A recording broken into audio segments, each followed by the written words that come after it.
बेखौ दा जों मिथिनो मोनबाय खबरखौ आंबो मोनदों जे गाबोन भारतनि गाहाय मन्थ्रि मानगोनां नरेन्द्र मदि बिथाङा जोंनि क'क्राझाराव फैगोन आरो बेवहाय मोननैसो गोनां खामानि लानानै बिथाङा बाहागो लादों जे गुबैयै थांनाय BTR एकर्डआव जे मोनसे रेलवे माने वागन फेक्टरि बानायनाय रिपेयारिं मोनसे फेक्टरि बानायनाय बे सेंसन अलरेडि जाबाय परबतझरानि बासबारियाव बेयो अलरेडि जाबाय बेखौ बिथाङा अन्थाइ खाम्फा गायसनगोन बे मोनसे नाम्बार 1 एजेन्डा आरो आसामनिफ्राय गुबुन जायगायाव थांनाय रेल गंनै गोदान बिथाङा बेखौ आनुষ্ঠাनिक भाबै बेखेवनानै होगोन आरो माखासे लामा बिथाङा जाय लामाफोरखौ जोंनि प्रमद बर' बिथाङा सरकार थानाय समावहाय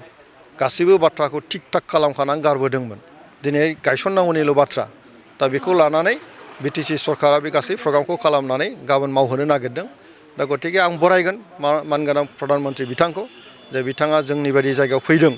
आरो बिथांनि फैनायाथ' मोनसे आशीर्बादानो जागोन जे बिथाङा माखासे डेभेलपमेन्टेल मेटारखौ होगोन राजनितिया जेखि जाया मानो आं बेखौ माने बरायगोन बिथांखौ